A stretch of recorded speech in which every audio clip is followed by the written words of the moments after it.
counseling criminal justice offenders that have mental disorders. So for the overview of our problem, the criminal justice field is not an easy place for people with mental illness to maneuver. People with mental illness are expected to abide by the same rules as others, but in most cases are unable to do so. People with mental illness do not get the proper care and treatment while incarcerated that they need. So today, as we know, we'll be doing a group counseling session, and the clients are incarcerated inmates who all suffer from some sort of mental illness. So these individuals are engaging in therapy in attempts to help alleviate that mental illness with the hopes that helping that mental illness will potentially reduce the risk of future criminal activity. As you'll see, based on the theory that we chose, these individuals won't really be talking too much about their criminal past because with the therapy that we chose, we're focusing more on their own stories as they tell them. Okay, so the creators are Michael White and David Epstein.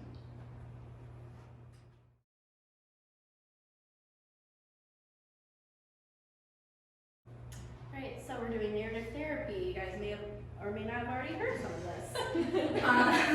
So sorry. We called it first, though. Yeah, we did. But- We started with a while ago. So, like you might have previously heard, we don't emphasize the labeling of the client's problems. You instead externalize it, as Morgan had stated. We look at the stories that we are living, not about our past experiences. And there are 8 strategies within this, but we are only going to be showing 4 since there are only 4 of us. Okay, so I'm going to be the counselor of our first session. So the one that we are going to do is strategy 1, which is externalizing the conversation. So narrative theory has 8 strategies altogether. We each picked a different one to show for you guys today.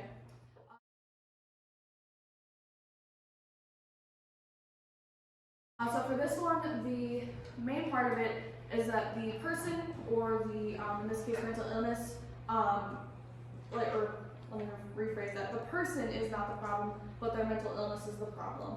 And that is what we're trying to work on, and we're trying to remove it from them and make it a different entity. Naming the problem, I'm going to be asking the clients to give it a name, and it can be any name that they feel that they would like to.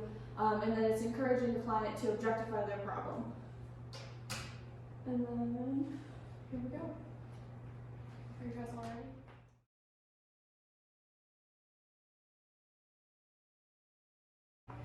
Okay, so welcome to our first session. I'm Kirsten. Would you guys like to introduce yourselves? I'm Sally. I suffer from depression. I'm Helen, I suffer from OCD. I'm Taylor, I have hallucinations. Okay, welcome all. Feel free throughout our sessions to take notes and ask any questions that you feel come to mind. So for today's session, I want to try a new exercise with you guys. Is that okay? We're all good with that? Okay. So for this strategy that I want to introduce to you called externalizing the conversation, I want you to think about the problem that you just mentioned that you're suffering from. And I want you to think of any name that you would like to call it. It can be anything, you can be creative. No judgment here. Okay? So, Sally, let's start with you. What, you previously said you're here for depression, correct? Mm-hmm. Okay. What name would you like to give it? I think I'd like to give it the name of like bad attitude or BA for short. BA? Okay, I like it. I like it. So if you plus BA were to equal a total of 10, how much out of that 10 is you today, and how much of that 10 is BA? I'd say that today, I think I'd be a 6 and BA would be a 4. Okay, so more you, less BA? Yes. Okay, alright, good.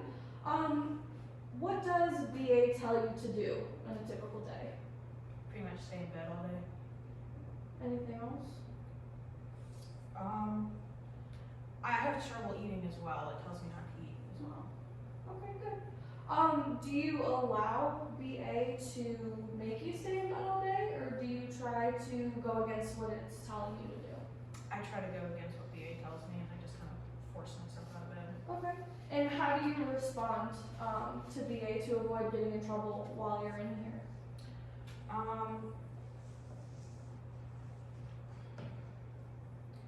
I don't know, I kind of try to ignore BA as best I can. Sometimes it's harder on other days than most, but I just try. Alright, good. So do you think that BA is BA, or do you think that BA is you? Or is there a distinction there? I think there's a distinction. I think that BA is BA and that I'm me. But some days that can be hard. Good, good. So when we meet next time, I'm going to ask you again what number you feel you are today and what number you think BA is. And hopefully you will continue to have that higher number that's more you, and we can work on getting BA down there so that it's not as prominent in your daily life. Okay? Thank you for sharing though. Helen, are you ready to go next? I'm ready. Okay, so I know you mentioned that OCD is kind of what brought you in here today. So what name did you come up with for your OCD? I think I'll call it the pointless. The pointless. Okay, good, good. So I'm going to ask you some similar questions. So if you plus the pointless were to equal 10, what number do you think you are today, and what number is the pointless today? I feel like today I'd probably be a 2, and the pointless would kind of be an 8. So the pointless is kind of higher today? Yeah. Okay. Okay. So what does the pointless tell you to do? What is it? How does it affect your daily life? Yeah, it tells me a lot of different things. One being that I have to sit in the same seat for my meals every day. It makes me like rub my hands on my legs when it's crowded or really loud. Sometimes I find myself like repeating things in threes, making sure the door is locked and stuff like that. And do you always let the pointless kind of control your hand movement and where you sit, or do you try to maybe take control of the pointless and not do it so much? I usually feel like I let the pointless take control, unfortunately. How else do you think that you could react to those big crowds? Do you think that we could maybe try practicing deep breaths when you feel the pointless coming out a little stronger to try to alleviate it a little bit? Yeah, I mean, at this point I'm ready to try like anything. Okay. So, Yeah, we can work towards that. So do you feel like the pointless is the pointless and it's something separate, or do you feel like it's part of you currently? I feel like it's part of me. Okay. Alright, well good. So like I said to Sally, the next time we meet, I'm going to ask you the same thing, what number you're at, and we're going to try to work on getting the pointless to be something different from you and you being more of a higher number, okay? Thank you for sharing. Taylor, welcome. Are you ready? Yes. Okay. So, you mentioned that your hallucinations are what bring you in today, is that correct? Correct. Yeah. What name would you like to give your hallucinations? Lucifer. Lucifer, okay. I like it. If you plus Lucifer were to equal 10, how much of the 10 is you today, and how much of it do you think is Lucifer? This is why we don't have Today I'm a 3, Lucifer is a 7. Okay. What does Lucifer tell you to do on a normal day? Lucifer tells me to do a lot of things. Lucifer shows me things that other people can't see. And what do you do when Lucifer shows you these things? It scares me. I try to remind myself that he's not in control of me. Okay, good, good. So do you think that Lucifer is Lucifer, or do you think that Lucifer is you? Lucifer is Lucifer. Okay. But right now I don't know when he'll be coming back. Okay, good, good. So the next time that we meet, I'm going to ask you the same thing, what number you are today and what number Lucifer is, and hopefully Lucifer will be more towards the 0 range, and we'll get you closer to the 10. I appreciate you guys all sharing and participating today with me, and we will see you next week for our next meeting. I need to go again. Now we're going to do strategy 2, which is deconstructing conversation.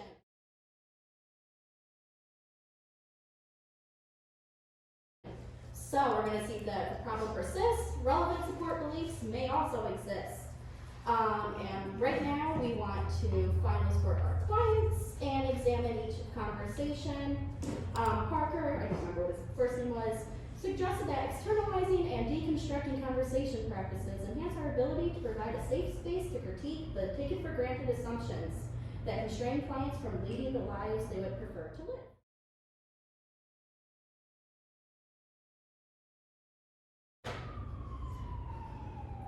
Hi everyone, how are we doing? Good. For today's session, I'd like to talk to each of you about your illness pre- and post-diagnosis. Is that okay with all of you? All right. So, Sally, here that you have been diagnosed with depression, what difference do you see yourself with pre-diagnosis to post-diagnosis? Pre-diagnosis, I always wondered why I had no motivation to do anything, why it was so difficult for me to do simple tasks, and why I felt like I really didn't have a social life because I was like staying inside all the time. But post-diagnosis, it all makes sense now. It's a little comforting now. Okay. What other beliefs do you have to support that? Well, after I was diagnosed, I looked into how depression affects people differently, and everything that I was experiencing was a symptom that I saw and read online. Does this give you a sense of comfort? I think I'm as comfortable as one could be who's diagnosed with depression. It's comforting that I have a diagnosis, and I'm not questioning myself and why I am the way I am. Do you think your belief improves your quality of life? Since I've been diagnosed with depression, the doctor put me on medication, and I kind of feel better. I just don't want to have to rely on medication to feel better. Thank you for sharing with us. Maybe in your near future, you can try to wean yourself off and handle your depression without needing medications. Okay. Helen, I hear that you've been diagnosed with OCD. Do you see any difference with yourself between pre-diagnosis and post-diagnosis? A bit, yeah. Pre-diagnosis, people would make fun of me and, say I was weird for doing things I do, like doing things in threes, sitting in the same seat for meals and stuff like that. I didn't really know why I did any of those things, so just having that diagnosis does give me some comfort. Okay. So, does this belief help you think that you've improved your quality of life?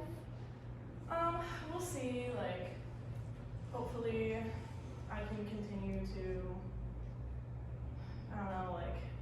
not do things as much, break my cycle a bit. I know it's gonna take a lot of work, but, hopefully in time, I'll be able to improve upon those things. Great, and it's great that you can also point out what you have to work on as well this early in the process. Thanks. Okay, Taylor. I hear that, as we had talked last week, you've been diagnosed with hallucinations. Has there been any differences you've seen with yourself pre-diagnosis to post-diagnosis? Yeah, so before knowing what Lucifer was, I was terrified. And I didn't know if I was dreaming or awake, and I would see some pretty scary things that other people couldn't see. What belief is supporting your story? I would see people in a room, like the corners of the rooms, and they would be screaming my name. And when other people noticed, they looked at me like I was the crazy one. And they didn't see them. So after that happened a few times, they told me that I should probably see somebody to see what was going on. So you would say that you started medication. Do you think that is making you more comfortable with your diagnosis? Once I started the medication, the hallucinations and seeing people haven't been as scary. Okay, good. Okay, well, thank you guys. I can't wait to see you next week. Okay, so for our third session, we're actually demonstrating, which is the sixth step in narrative therapy, which is called saying hello again.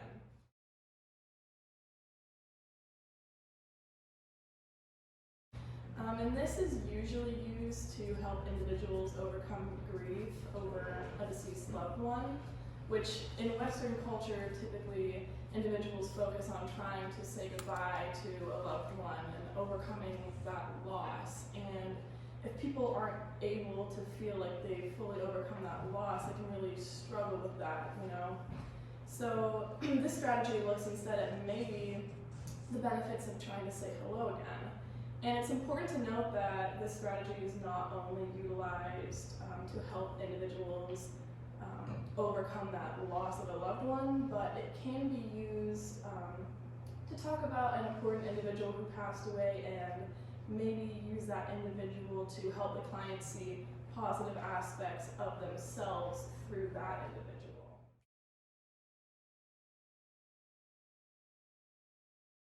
Hello, all of you. How are you doing today? Good. So for today's session, I would like to talk with each of you about individuals in your lives who have passed away, who you've mentioned to me before in past sessions that we didn't see today. And hopefully this can be eye-opening and beneficial for all of us. Does that sound okay with you? I guess. So, thanks for being honest. So, Sally, we'll start with you. I know you've mentioned to me before about the passing of your father several years ago. Can you tell me a bit more about how you've been managing since then?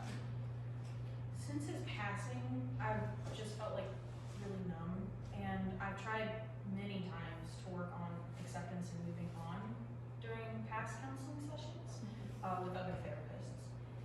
But I've honestly given up hope on being able to say goodbye and feel okay again. Well, maybe saying goodbye isn't actually what's helpful here.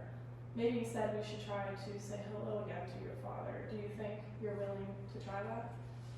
I mean, I've never thought about trying something like that. I suppose it could work. If you were seeing yourself through your father's eyes right now, what would you be noticing about yourself that you could appreciate? Well, I suppose my father would think that I'm a strong individual for still getting out of bed and going to work every day, despite my depression and how hard it is. And he would probably remind me of how my laugh and smile can light up a room and make other people feel happy.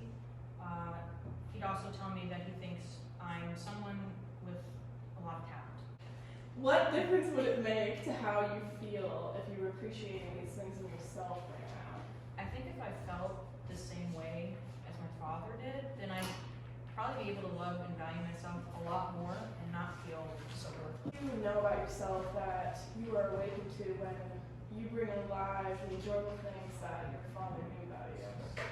When I think about the things that my father saw in me, it reminds me that I'm someone who does have a lot to offer and things to live for.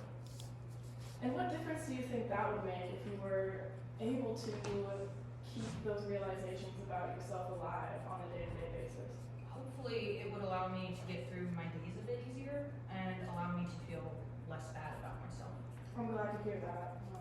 I hope when you're feeling really down, you're able to think about the things that your father saw in you and remember those special qualities that he saw and that I'm sure we can all see as well. I know we've talked before about the fact that your mother passed when you were very young, and that perhaps you feel that relates to some of your current struggles. Is that correct? Yeah, shortly after she passed away, I started to feel more anxious. I started to lock the doors 3 times and feel comfort in that. What difference do you think it would have made in how you feel about yourself and the world currently if your mother hadn't passed when you were very young? I think if she wouldn't have passed away when I was so young, then I would have felt like safer and more secure. And I don't think I would have as much like anxiety as I do now. So maybe I wouldn't have gotten myself into so much trouble. Maybe it's not the best to keep your mother absent from your life. Maybe we should think more about the qualities that she saw in you. What do you think your mother saw in you when she looked at you? I think that she loved me and saw what I might have been capable of if she would have been around longer to watch me grow up. And how do you think she knew these things about you? I mean, she did raise me for a couple years before she passed, so I feel like she had a sense of who I was and what she was trying to instill in me. What can you see now in yourself that you feel has been lost to you for many years? I think once I've thought about this,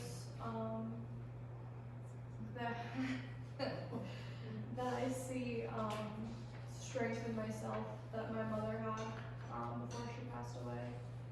That's great. Moving forward, I think when you start to feel the pull of your compulsions, I want you to try to think of the intelligence and the capability that your mother saw in you, and know that you're going to be safe if you don't enact those compulsions. Taylor, how are you doing? Good, how are you? Good. You told me before that you had a good friend who passed away years ago, and that sometimes you hear her voice during hallucinations. Is that right? Yes, that's correct. Well, I'm having the hallucinations, and soon after, I feel like it is my friend who's speaking to me. But I haven't had a hallucination for a while, so I can tell that it's really not her. Well, that's good to hear that you can recognize, that it's not her. And I know it might be difficult to think about your friend who's passed away, but I think it's important to take some time to reflect on the type of person that she was and on the ways that she viewed you as well. Do you think we can try that? I can do that. How do you feel that your friend treated you when she was alive? She was incredibly kind and a considerate person. We went on many adventures together. She was my right-hand man partner in crime. Oh, well, how do you think that your friend saw you? I think we saw each other in a similar light. We were always there for each other in good times and bad. When you hear the voice of your friend when you're hallucinating, do you feel that it seems like the person that you just described to me? No, not really. She tells me things, she tells me bad things and tells me to do bad things. That doesn't match up with the person I once knew. I think that's important to recognize. The friend that you just described to me as kind and someone that gave good advice doesn't really sound like the type of person who would tell you to do bad things. And next time that you begin to hallucinate, if you're hearing her voice, try to remind yourself of the individual that she truly was and how much she loved you. And know that the voice that you're hearing is not hers. I can do that. Well, thank you guys for participating in this session. I know it might have dug up some deep feelings, but I appreciate your willingness to, open up and speak with me. And I'll see you in the next session. Thank you.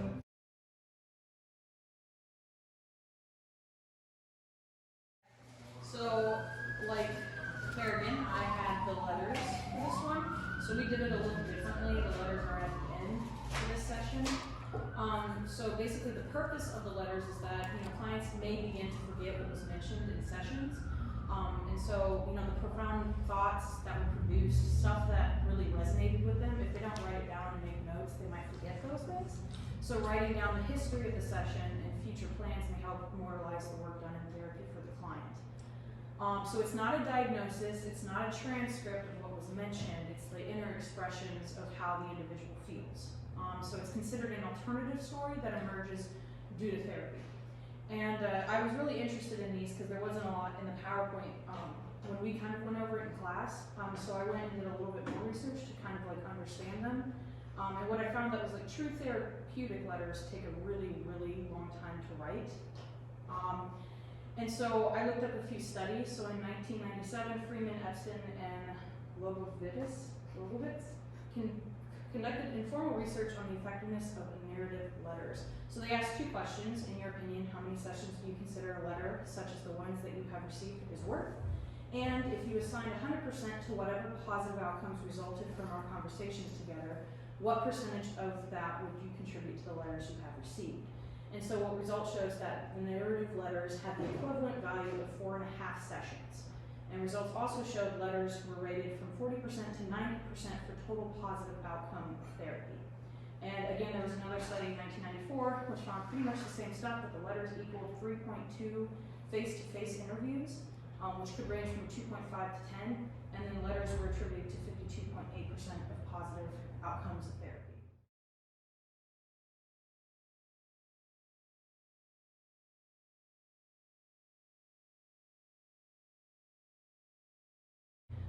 And then I've also found that therapists, so instead of it just being solely the clients who write the letters, the therapist can also write a letter to their clients. So today it's going to be a little different. You guys kind of didn't see it, you came in afterwards, but the clients read the letters, So this time, the therapist is going to read the letters that she wrote to the clients. Hello everyone, and welcome back to our final session. I hope everyone has been doing well since our last session. If it's all right with everybody, I'd like to move on to the activity for this session. Is that all right? Yes. Okay, awesome. For this session, I would like to go over something called a narrative letter. It is similar to a normal letter you might send in the mail, except unlike a happy birthday card or a get well soon card, the narrative letter is a more personal story. This type of letter will be an inner expression of how you feel and the journey that you've made through therapy. As you know, I've asked you in the beginning to take notes about things that struck you as profound or resonated with you the most during therapy. I would like you to use these notes that you have taken during our sessions to create your letters. Now, these letters are not something you can knock out in 20 minutes. I want you to take your time with these letters. Narrative letters are something that you keep coming back to, that you add and subtract from. It will be your alternative story that emerges from your journey through therapy. Now, I know this kind of letter may seem daunting, so I would like to share with you the narrative letters that I've been working on since we first began our sessions. You may use the letters I've written to you as a foundation for yours. For this session, I would also like for you to tell me how you feel after I've read the letters. Is that all right? Okay. I'm going to start with you, Sally. It was good to meet with you today.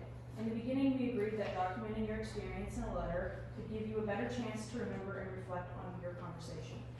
As I said to you today, this is for you, not the medical file, so please change it in any way that improves its usefulness for you.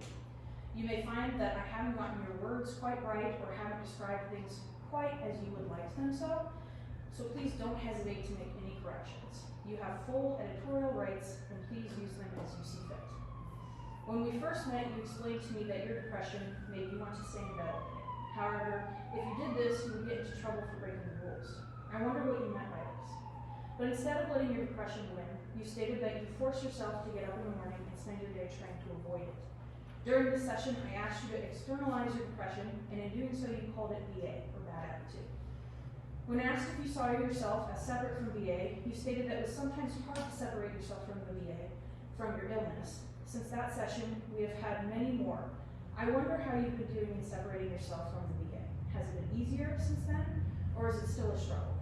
I wonder about what you have learned from this experience in separating yourself from the BA. During another session, we discussed your story about your diagnosis, how life was like before your diagnosis and after.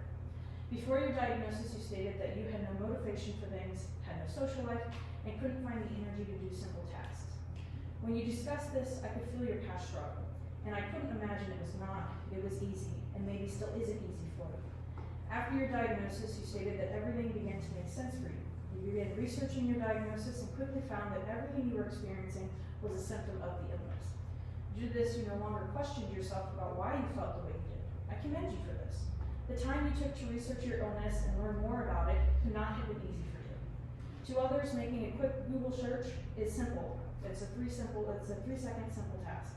But I know that you've mentioned how difficult those simple tasks could be for you. During this conversation, you also mentioned how your medication was working for you, but that you didn't want to rely on medication to feel better. Are you still on your medication? Have you cut back on it since then? Have your feelings over it changed or stayed the same? During our most recent session, you discussed the passing of your father. You stated that you were numb to it and didn't know if you would ever be able to fully say goodbye to him. I suggested that maybe saying hello to your father instead of goodbye would be more beneficial for you. You were willing to try this with me. Thank you for your willingness. When asked how your father would see you if he were still here today, you beautifully put that he would see you as a strong individual for still getting out of bed each day and going to work every day despite your depression. That he would remind you of how your laugh and smile could light up a room, something to which I wholeheartedly agree with. And that you are very talented. The way your father described you and how he viewed you made him sound like a wonderful, caring father. I wish I could have met him. After this, you explained that if you saw yourself the same way as your father did, you'd value yourself a lot more and not feel so worthless anymore. This revelation also reminded you that you have a lot to live for and that you have a lot to offer. I hope you've been focusing on those wonderful qualities that your father, myself, and others see in yourself. As I mentioned to you at the beginning of this letter, this is my version of our conversation, so please feel free to make any changes. I'll look forward forward to hearing from you soon. We got Helen. I'll do you next. It was good to see you and talk more about your life, Helen. This is a letter I said I would give you recording some of our conversation. Please feel free to change anything that I haven't got quite right. I would welcome any alterations that improve its usefulness to you. You were teaching me about a way of life that is unfamiliar to me, which may lead to some rather interesting spellings on my behalf. Please excuse any mistakes. I will be a willing learner as to the proper way when I hear from you next. When we first met, you explained to me that your OCD caused you to sit in the same seat every day for meals, and that when it got loud or too crowded, you began rubbing your hands on your legs. You viewed this as letting the illness control you, or more specifically, your hands. It was then that I suggested that you practice breathing exercises instead of rubbing your hands on your legs the next time you were overcome by your environment's stimuli. You were willing to try this, and I thank you for your willingness. I wonder how this has been working for you. Have you been able to successfully calm yourself in crowds or loud environments without rubbing your hands on your legs? I'll be eager to find out. You also mentioned that you thought that you and your OCD were the same. How has that changed these past few sessions? Have you been able to separate yourself from your OCD? During another session, you discussed your story about your diagnosis, how life was like before your diagnosis and after. It was during this conversation that you appeared to open up much more. You stated that before your diagnosis, you would be made fun of by others for doing things in threes, like checking to see if the door was locked 3 times in a row. You stated that you were confused by why you did these types of behaviors. After you were diagnosed, you stated that you were comforted by this because it helped to explain your behavior. This was also during the time when your mother informed you that your grandmother did things in threes as well. I wonder how that made you feel, knowing that your grandmother struggled in the same way that you do. After the diagnosis, you attempted to cut down to doing the behaviors twice instead of 3 times, something you said you would have never been able to do before. I congratulate you on your progress. You stated that you did this in order to feel normal. How has this cutting down on compulsive behaviors been for you so far? Have you been able to cut down your behaviors even more since that session? And if so, how has that made you feel? During our most recent session, you discussed the passing of your mother. You stated that her passing relates to your current struggles. You began to experience some anxiety and obsessive compulsive behaviors after she passed. You suggested that if your mother hadn't passed when you were younger, then perhaps you would have felt more safe and secure in your life, and that you wouldn't be as nervous about things as you are now. After hearing this, I suggested that it might not be the best to keep your mother absent from your life. We began to discuss the qualities that she saw in you. Specifically, I asked you what you thought your mother saw in you when she looked at you. You stated that you thought she would see someone who she loved very much and who she felt would grow into a capable, intelligent, and happy person. I then asked you what you could see now in yourself that had been lost to you for so many years before. You eloquently said that you were starting to see that there was a strength in you that your mother saw in you, and that even though she was gone, she knew that you'd be able to handle the difficulties life would throw at you. This statement of yours was truly moving for me, and I hope that you will continue to try and think of yourself as an intelligent and capable person as your mother did. I'll look forward to hearing from you in the next few weeks. Thank you for sharing so much of yourself over these past few sessions.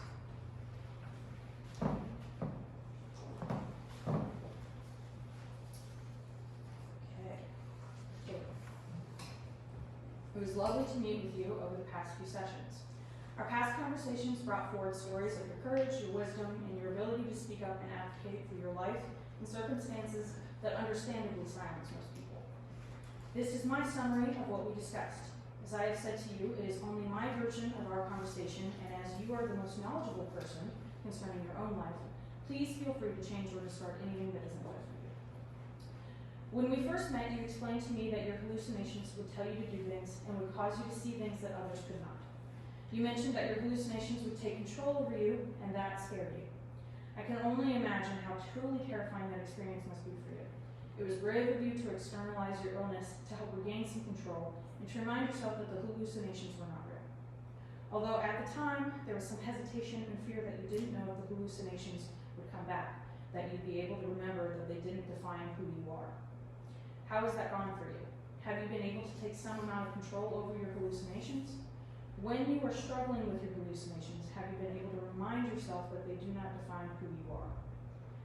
During another session, you appeared to open up even more about your hallucinations. No longer were you mentioning that you were scared, but that you were absolutely terrified by the hallucinations.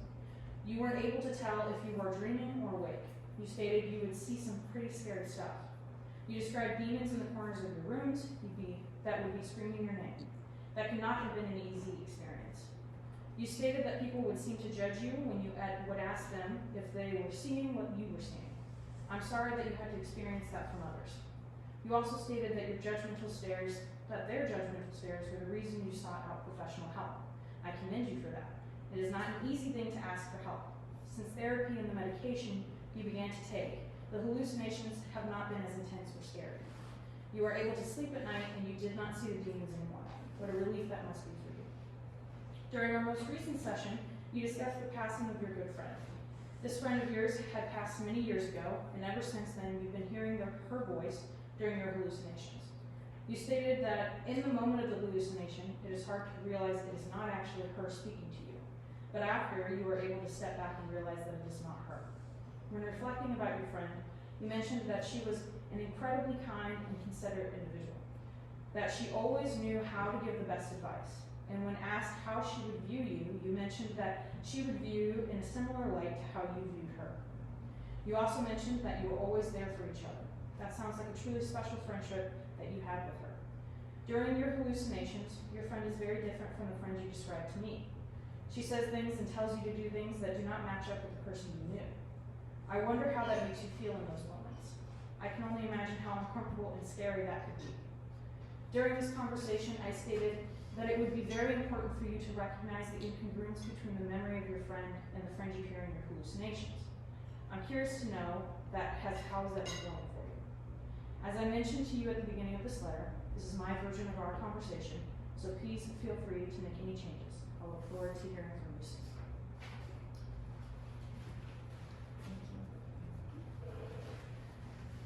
All right, I have finished reading my letters. I'd like to get some feedback from you all. How do you feel about your letters? Do you feel yours was accurate to how you felt into your therapy journey? Yes. Yeah. From what I heard, I felt like it was pretty accurate to what we talked about the past few weeks. Yeah, I can agree with Sally, but I definitely would like to, give mine a look over and maybe make some changes to it, and so that I can fully, comprehend it. Yes, definitely. That's good to hear from you too. Would you say your letters will be helpful moving forward? Yes. That's wonderful to hear. Yeah, I could definitely tell from your comments that you put a lot of time and care into the letters that you wrote for us, and it gives me the motivation to do the same for my own, so I appreciate that. I'd like to look through some of the questions that you had put in the letter, and kind of see where I can move forward with them. Okay. Thank you for your kind words, everyone. Like I said, these letters are for you, and I hope they help you in developing your own letters. Does anyone have any last things or insights that they'd like to share before we close? I no longer see Lucifer. That's good. Thank you for your help. Welcome. Thank you for being here. Well then, I'd like to thank you all for being here today and taking the time to listen to my letters. I know they are very long. This session now concludes our therapy sessions, but I would still like you to write your narrative letters. Take as long as you need to write these. When you are finished and willing, I'd like you to send them to me. For now, I'd like to thank you all for putting in the time and energy to work through these sessions. You should all be very proud of the work that you've put into these past 4 sessions. I hope you all have a great rest of the week. Thank you. Thank you.